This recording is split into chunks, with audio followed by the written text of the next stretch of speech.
I am the one who started the Linda Mwananchi. Okay. Have you ever heard anybody say no? No. Thank you. Hujapingwa? Yeah, I'm the one who started it.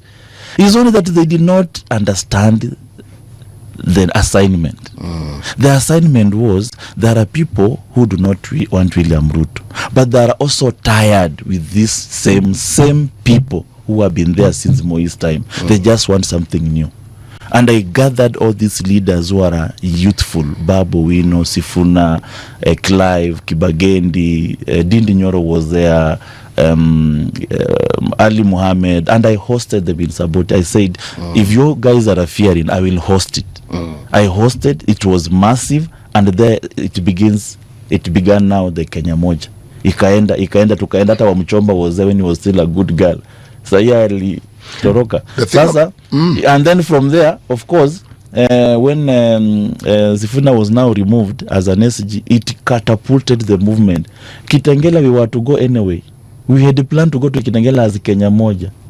So Sifuna was removed today, and tomorrow you are to go to Kitengela anyway. We had planned already 2 weeks ago. But if Sifuna was removed without Kenya Moja, he will be just a roaming in town. he was removed with a base already set for him. We were already there. Okay? We were already there. I had already formed a team to propel him. If he was removed without Kenya Moja, he'll be just on the street here, roaming around in stations. And nothing about Sifuna. But he found a base now to catapult him from Kitengela the next night. And the message was clear. Did you see the rallies? The message was clear. People want. I have a team of people who are drawing. You know, very soon I'll start a movement, and this movement is basically to bring new people to parliament. But I thought you already had started a movement, and we're calling it Linda Mwananchi. You've just told us that you are the one who actually gave it the kickstart. Si amesema ni kama hafeel Linda Mwananchi anymore. Ama nimekosea bwana? No. What I've said is that they have deviated from the original plan. So they have to come. Ile time nyingine nilikuja nikawaambia huyu Calib Amisi, ile lugha anaongea lugha ya William Ruto. Huyu ni mtu wa William Ruto. Ona saa hii Linda Mwananchi imekuwa mwecheche na imeshika. Jamaa sasa tena ameenda kuipiga. Huyu jamaa shida yake inakuwa nini? My friend, Calib Amisi, there is no conceivable formula that we can use to remove William Ruto and take him home as early as 6 a.m. in 2027. Kama Linda Mwananchi na United Opposition hazijashikana. Hii nyingine wacha kizungu mingi unajichanganya. Wewe fanya aje, wacha kutusumbua. Sifuna yeye is a realistic politician. Anajua yeye akona supporters, lakini in the same breath Rigathi Gachagua na watu kama kina Kalonzo Musyoka na Matiang'i pia they have their own supporters. So wakicombine forces ndio itafanya kazi kuwe rahisi. Wewe sijui hii hizi arguments zako unatoa wapi? Wewe kama utaki watu washikane na wale wengine, weenda usimame huko kivyako. Ladies and gentlemen, about a month ago there was a statement made by the former deputy president and the DCP party leader warning most of the principals within the opposition to be aware of Ruto's implanted moles for the purpose of destroying the opposition movement at large and also the Linda Mwananchi movement at large. From the video clip that we have begun with, that is none other than the Saboti Member of Parliament, Calib Amisi, during an interview with Radio Generation Kenya. And from Calib Amisi's statement, he obviously and publicly distanced himself from the Linda Mwananchi movement. Now, here is where the dilemma lies. Calib Amisi is one of the leaders that began the Linda Mwananchi movement with Edwin Sifuna. So the question that has been asked by many political analysts is, why now that Calib Amisi is finding it relevant to distance himself from Sifuna and the Linda Mwananchi movement at a time that the movement has actually gained momentum and ground to the point that they have now entered the conversation of being considered for the presidential or running mate slot by the opposition figures. Here is the truth. Before the emergence of Linda Mwananchi, there was another movement in play. And this movement also comprised of Calib Amisi and Edwin Sifuna. The movement went by the name of Kenya Moja Alliance. The Kenya Moja Alliance was led by Gathoni Wamuchomba, Edwin Sifuna, Calib Amisi, Richard Onyonka, Babu Owino, as the young parliamentarians that were looking forward to actually spearhead a movement that will sprint them to the conversation of the presidency come the year 2027. But as fate had it, Rigathi Gachagua and the whole of the opposition came to learn that the Kenya Moja leader then, who was Gathoni Wamuchomba, was a Ruto's mole who had been planted for the purpose of actually causing chaos within the opposition, and more so to ensure that the likes of Sifuna and other young leaders that were gaining momentum did not see the light of the day. And when the Rigathi Gachagua team and Kenyans started actually digging up, they found out that Gathoni Wamuchomba was a mole. And Gathoni Wamuchomba, even before everything could be laid out in broad daylight, went ahead to swear allegiance to William Ruto's administration and started singing two-term and advocating for the re-election of President William Ruto. That is when she left those others that they were together in the Linda Mwananchi actually having no way to move forward then in Kenya Moja. Remember, before Gathoni Wamuchomba was discovered as a mole, she had even positioned herself together with the Kenya Moja battalion of Akina Sifuna, Babu Owino and Calib Amisi and Richard Onyonka around one former former interior CS and the Jubilee deputy party leader, who is also the Jubilee presidential candidate, Fred Matiang'i, to a point that she spearheaded campaigns calling Kenyans to elect Matiang'i as the president come the year 2027, saying that the time for the Abagusi nation to also rule Kenya has come, because the Mount Kenya region has ruled for a long time, the Kalejins have ruled for a long time, so it's upon time they change to see, for the president to rotate to somewhere else. But she was discovered that she even intended to ensure that Matiang'i is sidelined by the all united opposition for associating with her a person that was working with William Ruto. But Matiang'i, realizing this, stayed away from Gathoni Wamuchomba. Same way, Sifuna and Akina Babu Owino discovered it, and they also ran away from Gathoni Wamuchomba together with Calib Amisi. But what we didn't know is that it was not only Gathoni Wamuchomba who was the mole within the opposition. They were there with Calib Amisi. And that is why you can see Calib Amisi spearheading a conversation that she disregards. He goes ahead to disregard the popular ticket that has been propelled by most scholars and the opposition at large, the Kalonzo Sifuna ticket. It was what they were seeking. But now that they are close to it, Calib Amisi sees it's the right time for him to withdraw from the movement and start attacking the movement. Now, here is what you should ask yourself.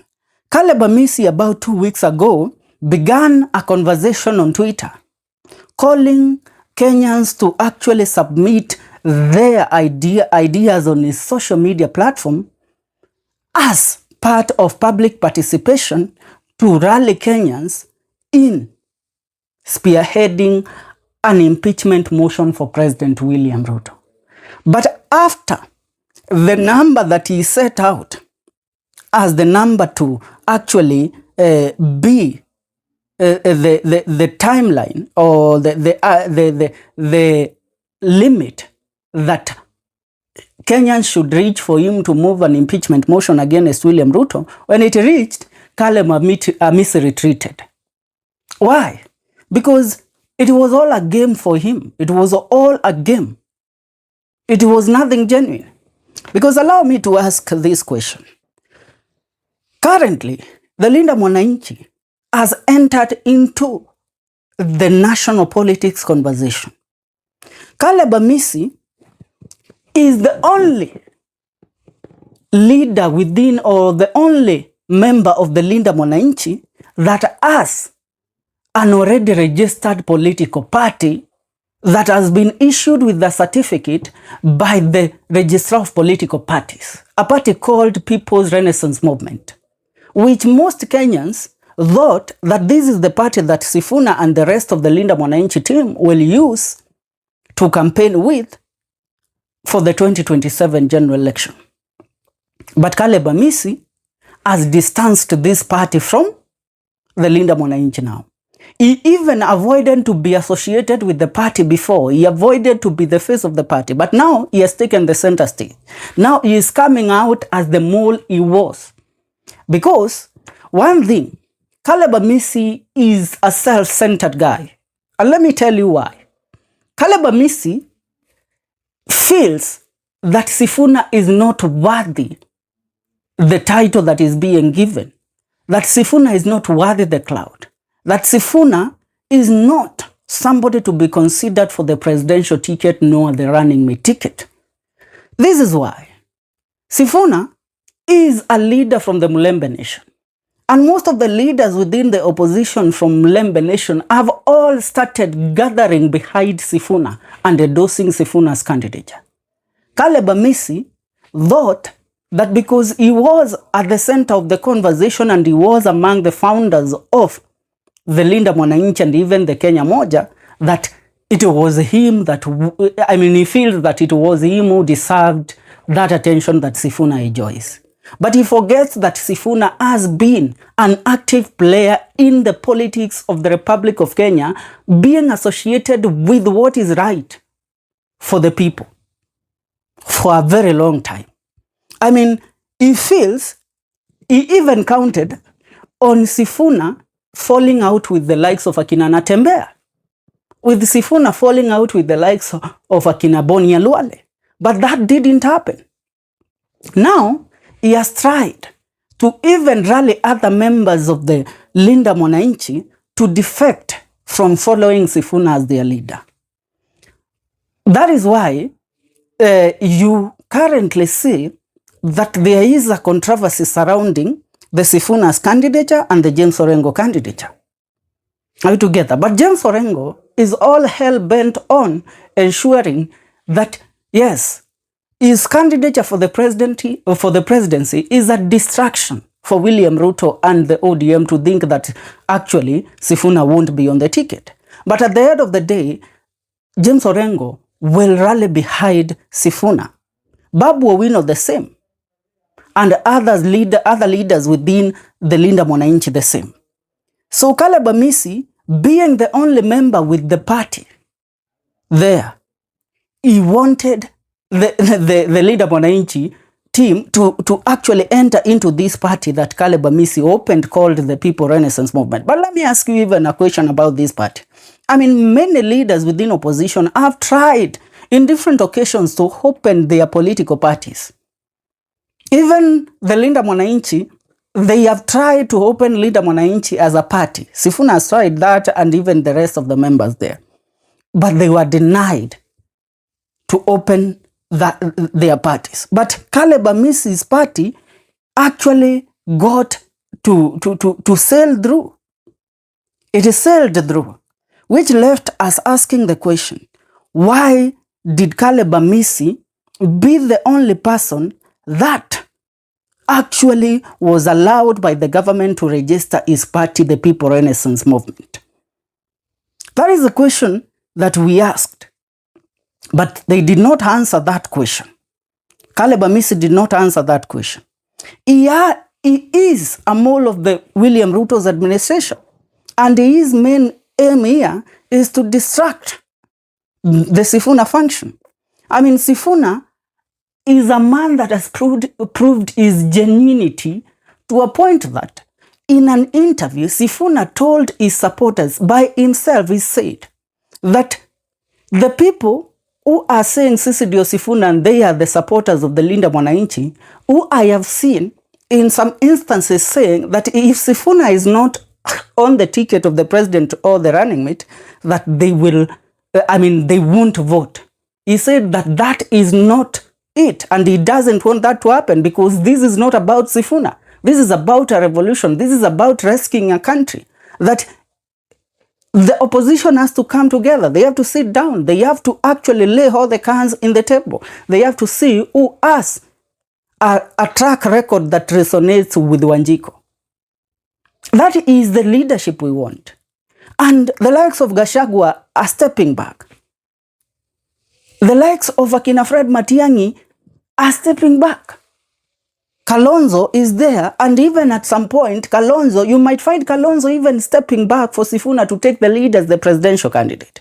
So why should somebody like Calib Amisi, who has walked the journey with Sifuna all along, come out trying to destroy this movement at a time like this when it is very critical?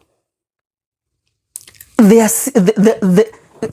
heard Gachagua that they are taking a time off for the purpose of what? Deciding on who will be the presidential candidate and the running mate. But now you hear people like Calib Amisi trying to distract the opposition and trying to destroy Sifuna's reputation. That is not going to happen. Moles must be pointed out and they must be returned back to the sender. For now, ladies and gentlemen, I would love to hear your take because, it is general knowledge now that Calib Amisi, the Sabaot Member of Parliament, has officially parted ways with Nairobi Senator Edwin Sifuna, publicly distancing himself from the Linda Mwananchi movement. Amisi served as the movement's deputy party leader. He cited ideological differences and announced plans to launch a new political outfit, calling itself the Renaissance Movement. What an irony. Do you think that we can't see through that card or through that betrayal? Mtazamaji, I would love to hear your take. Leave a comment on the comment section. Don't you forget to subscribe. This is the Kenyan Daily Report. And leave your comment.